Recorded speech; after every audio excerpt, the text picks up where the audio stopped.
Повторно сме на тема од областа на медицината. Вие кои што сте наши редовни гледачи, знаете дека секој петок на гости овде ни доаѓаат доктори од клиничката болница Аџи-Бадем Систина, а ова утро заедно со вас и со нас е доктор Стефанија Хаџиевска, специјалист анестезиолог со интензивно лекување, која што ни доаѓа од одделот за кардиохирургија при клиничката болница Аџи-Бадем Систина.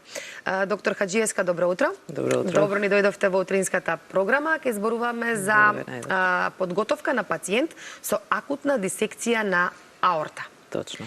Сега, пред да зборуваме за подготовката, она што е впрочем вашата работа, убаво е за почеток да им објасниме на гледачите што впрочем значи дисекција на аорта.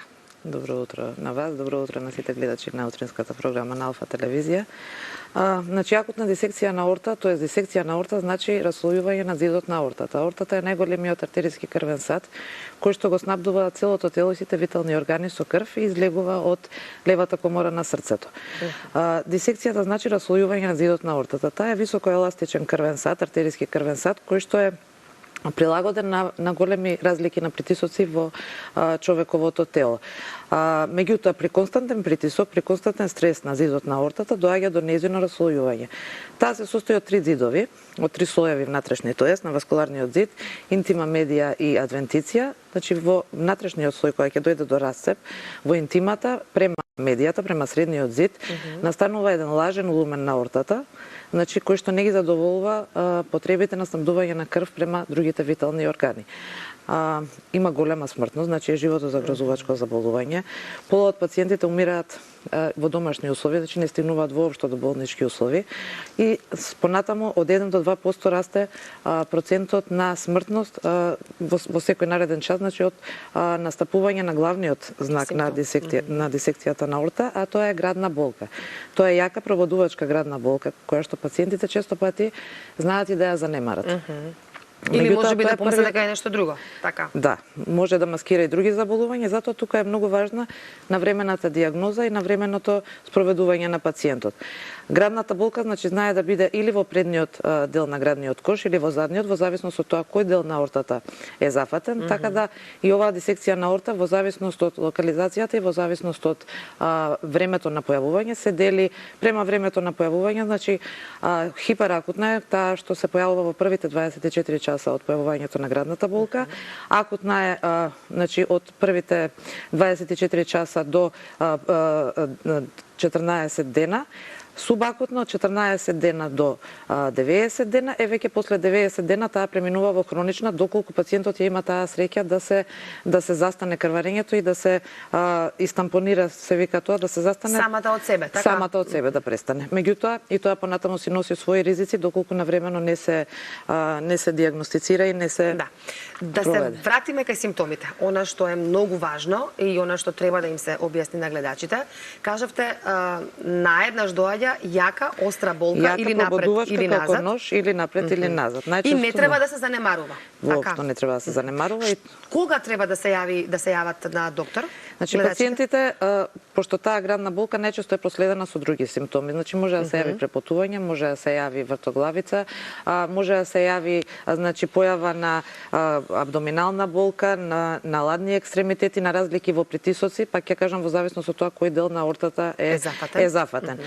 Главната поделба во зависност од таа локализација има две класификации, едната е дебејки, која што ја дели во прв, втори, 1, 2 и 3, значи стадиум. Дебејки 1 е таа што ја зафаќа почетниот дел на аортата, асцендентниот, лакот на аортата и десцендентната аорта.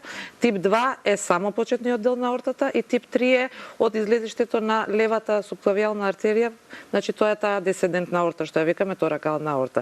Меѓутоа најсоодветна е Стенфорд класификацијата, која што ја дели на Стенфорд тип А и Стенфорд тип Б. Стенфорд тип А е таа што хируршки се третира и ја зафаќа само почетната аорта, тоест излезиштето нејзино од срцето. Додека Стенфорд тип Б е таа што ја зафаќа значи во десцендентниот, во долниот, надолниот дел на аортата и таа најчесто се третира медикаментозно. Меѓутоа, во зависност од компликациите, доколку се појават, а тоа е болка која што не се смирува, не се стабилизира, и во зависност од тоа, ако се зафатени артериите, значи кои што одат во тој десцендентен дел на аортата, и доаѓа до мезентеријална тромбоза, доаѓа до расцеп, лик во тој дел од аортата, тогаш се интервенира и се прави една минимално инвазивна ендоваскуларна процедура, поставување на стент графт тевар на аортата. Ние ќе се задржиме на овој тип. Сакам да ве прашам диагностиката. Како се диагностицира оваа состојба? Значи, пациентите првично кога ќе дојдат, најчесто доаѓаат, значи, пак ќе кажам, најчеста причина тоа е за зајавување на оваа дисекција на аорта е нетретираната артериска хипертензија или покачениот крвен притисок. Понатаму може да биде, значи, некои конгенитални заболувања на сврдното ткиво на аортата, бикуспидна аортна валвула, бременост, злоупотреба на психоактивни супстанции, неконтролирана физичка активност или кревање на тежини, некои инфламаторни васкуларни заболувања, претходна хируршка интервенција, јатрогено може да се повреди аортата при коронарографии, при хируршки интервенции. Меѓутоа, пак ќе кажам, најчесто пациентите што не доаѓаат од неконтролирана артериска хипертензија. Да, значи висок крвен притисок, да бидеме појасни. Затоа, кога ќе дојдат пациентите, значи доколку е зафатен тој почетниот дел на аортата, доаѓаат со нормален притисок или може да бидат со намален крвен притисок, и тоа се вика хемодинамски нестабилни. Тогаш е битна таа навремена диагноза. Златен стандард, значи покрај рентгенската слика, ехокардиографијата, ЕКГ, може да се употреби и магнетна резонанца, меѓутоа ехото и компјутерската томографија се златен стандард да се прикаже аортата и да се знае како треба понатаму да се интервенира и да се третира. Начнавме малку за терапијата. Кажавте дека оној сега што е оперативниот дел, или да ве оставам повторно да кажете како оди терапија. Значи, пак ќе кажам, почетниот дел на аортата или таа Стенфорд тип А дисекција се третира хируршки и мора што побрзо да се влезе во операцијна сала. И кога сме сега хируршки, тогаш настапува вашиот дел, делот на анестезиолозите. Како треба да се подготви пациентот за интервенција, операција, веќе како се вика медицински? Така, за оперативен третман на аортата. Значи, пак ќе кажам, пациентите кога доаѓаат, во зависност од тоа, значи, може да бидат или со нормален крвен притисок, или да бидат со зголемен крвен притисок, или па да бидат хипотензивни доколку настане руптура и тампонада, доколку е зафатен срцето, значи крвта се излива во перикардот, во обвивката околу срцето. Значи, најглавен менеджмент е тоа да се намали притисокот на зидот на аортата за да се намали нејзина руптура, нели, и понатамошно прогредирање на таа дисекција на тој расцеп. Значи да се стабилизира пациентот, да се минимизира болката, да се обезбедат венски линии, да се обезбеди мониторирање на инвазивен крвен притисок, значи артериска линија се поставува за да се мониторира артерискиот притисок, доколку постојат невролошки знаци, значи затоа што често знаат и каротидните артерии се зафатени во тој расцеп на аортата, да се обезбеди навремено, значи, поставување на ендотрахеален тубус и поставување на пациентот на механичка вентилација и што поитно диагностицирање и спроведување во операционата сала. Тоа е се вашата работа, тоа е се нашата, значи во интензивната нега припремата на пациент. Ова не е нималку едноставна процедура, од сето ова што го кажавте, онолку колку што јас се разбирам, дури и малку вака страшно звучи. Сакам да ве прашам каков е процентот на успешни приказни, на успешни операции доколку се случи ова? Бидејќи кажавте и сама дека смртноста е навистина многу висока и секој измина час расте за 1 до 2% се зголемува смртноста. Точно. Каков е исходот обично од ваше искуство од овој тип на операции? Доколку навремено, пак ќе кажам, се диагностицира и се спроведе пациентот во операционата сала и успешно се заврши операцијата, голем е процентот на преживување и понатамошен нормален тек на животот на пациентите секако тие понатаму ќе мора да се контролираат, да го контролираат артерискиот крвен притисок и да спроведуваат скрининг, тоест на неколку месеци да се оди редовно на контрола, се прави компјутерска ангиографија, меѓутоа голема процентот на преживување, пак ќе кажам, доколку навремено се реагира и успешно се заврши таа операција. Навремено значи веднаш по овие симптоми, веднаш да не се чека симптоматологијата и најдобро би било во првите 24 часа од појавата на таа градна болка, доколку се интервенира, има голем процент, значи над 70% за преживување. Да. Сега големи се ризиците и големи се предизвиците за нас како анестезиолози и за водењето на пациентот во операционата сала и неговата оперативна состојба, така и предизвици со кои ние се соочуваме во интензивната нега. Во текот на самата интервенција многу е битно, значи, волуменски да се оптимизира пациентот, тоа да се надокнадат со течности пациентите, со крвни деривати, затоа што многу често доаѓа до пореметување на хемостазата и до крварење на кај овие пациенти, значи понатаму да се обезбеди една невропротекција, се зачува мозокот, да се намали ризикот од хипоперфузија на мозокот, појава на едем. Понатаму во интензивната нега, доколку пак ќе кажам све се заврши како треба, голем е процентот на овие пациенти кои што развиваат атакот на респираторна инсуфициенција, значи затајување на плуќата, имаат ризик од продолжена механичка вентилација, од продолжено, нели, како да кажам, вентилирање на пациентите на таа машина, нели, за на респиратор, така, народски кажано да разбереме. Да. Голем дел од нив развиваат и бубрежна инсуфициенција, затоа што може да се зафатени тие бубрежни артерии кои што излегуваат од аортата. Така да пак ќе кажам, навремено третирање на сите тие симптоми и очекување на тие симптоми и што побрза рехабилитација на пациентот, што побрза мобилизација, дава подобар исход кај овие пациенти. Доколку се тргне како што треба и успешно се заврши операцијата, какво е времето, односно за колку време пациентот веќе може да застане сам, да кажам, на свој нозе, како трае оној постоперативен период и колку време? И претпоставам зависи од ситуација, зависи од пациент до пациент, зависи од интервенција до интервенција.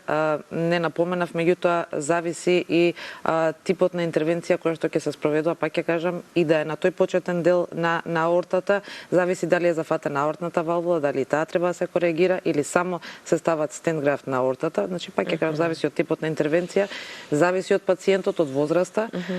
И тоа не напоменав дека оваа дијагноза најчесто ги зафаќа мажите од 50 до 65 годишна возраст, значи предоминантно мажите. Се ова и кај жени и е полоша прогнозата кај жените, меѓутоа предоминантно се мажи. Полоша прогноза во жените имаат од мажите. Во смисол на преживување? Во смисол на преживување, да. Што побрзо, значи, да се мобилизира пациентот доколку е све како што треба. Имаме пациенти кои што доколку е успешно завршена операцијата, во првите недела дена си одат, значи веќе 6-тиот ден се дома. Доколку постојат постоперативно компликации од страна на респираторниот систем, од страна на бубрежниот систем, невролошки компликации, знаат да се залегнат пациентите и до месец дена и до 2 месеци, така да доста тежок е тој процес. Меѓутоа голем дел од пациентите, пак ќе кажам, веќе во првите 6 дена си одат дома. Доктор Хаџиевска, каков е животот на овие пациенти? Доколку има успешна приказна, а кажувате и вие од искуство дека има, успешна, да кажеме, завршено е успешна операција, тој постоперативен период, како понатаму овие пациенти може да си го продолжат својот живот сосема нормално? Живеат релативно нормално, меѓутоа пак ќе кажам, мора редовно да се изгледуваат и редовно да се контролираат. Што значи тоа редовно, на колку месеци? Па во зависност тоа ќе си одреди самиот кардиолог, после тоа ги следи овие пациенти. Да, првично е на месец дена, па на 3 месеци, па на 6 месеци, па на година дена се прават тие компјутерски томографии да се види состојбата на аортата, нели постоперативно, затоа што често знае да дојде до проширување во надолниот дел на аортата после таа првична интервенција. Да, меѓутоа со контрола на артерискиот крвен притисок, со редовна активност, со здрава исхрана, пациентите знаат да живеат убав, квалитетен, предпоставувам, живот до крајот на животот. Она што сакам пред крајот на разговорот, бидејќи веќе сме тука уште 2-3 минутки, да ве прашам она што е многу важно, а тоа е превенцијата. Како да превенираме, да не дојде до ова, навистина звучи неубаво. Страшно, Вас ви е секојдневие, ама еве Да, меѓутоа е стресно секако. Да, И за стресно нас. и за да не дојде до сето ова, совети до нашите гледачи како да се превенира оваа состојба на ортата. Така. Па првично значи да не ги занемаруваат сите симптоми што се јавуваат. Доколку имаат покачен крвен притисок, да се третира тоа. Доколку имаат други придружни состојби кои што може да водат до ова заболување, да ги контролираат навремено. Доколку има проширување на ортата, таа невризма на орта што ја кажуваме, редовно иследување, редовни контроли, да водат еден здрав начин на живот, да го контролираат крвниот притисок, редовна физичка активност и тоа главното е да не ги занемаруваат симптомите. И да ги лекуваат сите постоечки заболувања доколку ги имаат хронични. Да. И сепак да не бидеме толку песимистични, значи да не го завршуваме овој разговор така, сепак има и убави приказни, нели вие сте секој ден со баш работите на оваа проблематика. Има приказни, значи доколку сето ова навреме се третира, навреме се јави на доктор, може да биде пациентите се живеат убаво и квалитетно и најголема задоволство е за еден анестезиолог, па и за хирург и за кардиолог, кога ќе дојде пациентот после извесен период и го гледате вие застанат на нозе, здрав и жив. Да. Тоа е и целта на вашата работа, на вас докторите. Доктор Хаджиевска, ви благодарам многу за вашето гостување, тоа што ова утро бевте заедно со нас, со нашите гледачи. Ќе ве ослободиме сега да се вратите на своите работни обврски во клиничната